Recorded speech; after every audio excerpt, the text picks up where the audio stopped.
Kirk, do you want to pop off mute and ask your question?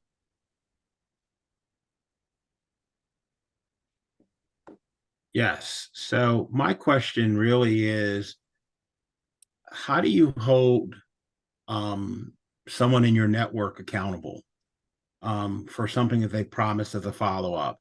And the second part is, how do you re-engage that network that may have started off well, but you don't want to, feel like you're asking too much or you're asking for more than what you are giving, which makes it a very unequal relationship.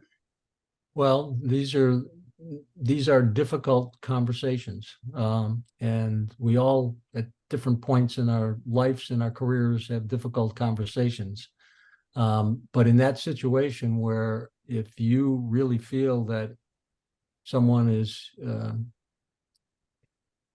taking advantage of you, or you're giving a lot to them and you're not getting enough back, the only way to change that is you've got to, lay those, you've got to put that out on the table and say, look, I've enjoyed meeting you and getting to know you, but over the last 3 or 4 months, it seems like, I've provided you this article, I've introduced you to this person, I've asked you to do this and you haven't done it. And unless you can change your behavior, I just don't think this relationship is one that I want to continue in.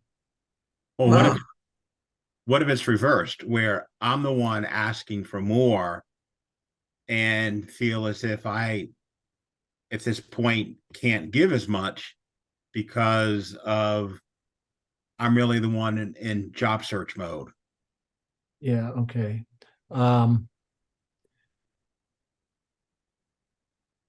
So recognize you have a lot to give, even though you're in job search mode.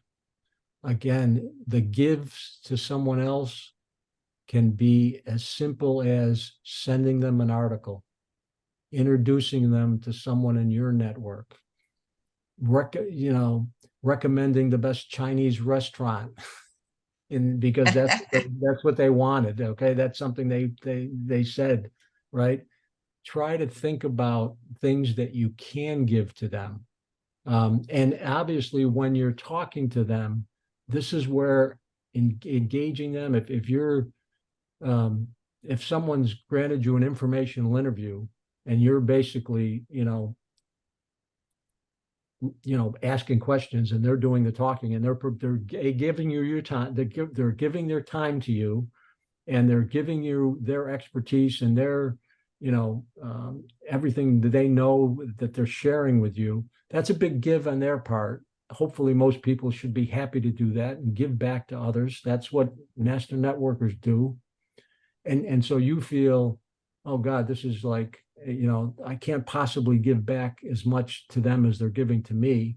If they're willing to do it, thank them. Here's a couple of things that, again, you can do. Find out as much as you can about them. If in an informational interview they say, well, I'll introduce you to John Jones, make sure that when you talk to John Jones and you have a conversation, you email that first person back and you say, thank you. Thank you for introducing me to John Jones, because I learned this from him, and that type of thing. Even that simple thank you is a give back to that person. And I can tell you personally, I really appreciate that. And when people don't do that, I'm a little disappointed. So don't, even the simple things can make a difference there. And remember it, let's suppose you land the job and now you're in a better position to give back.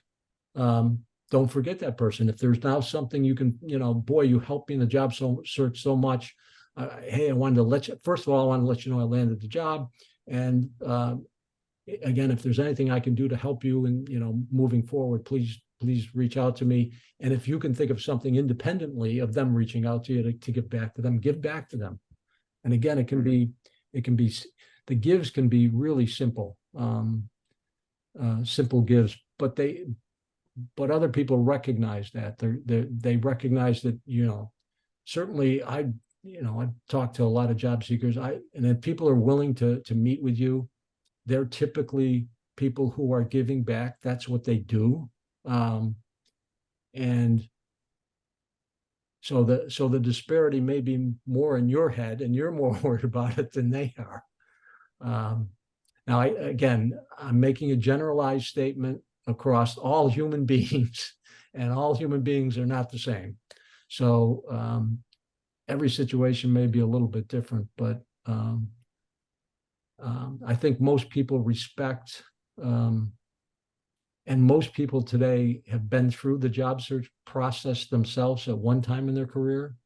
So they've felt the pain and the emotional roller coaster that you're on when you go through the job search process.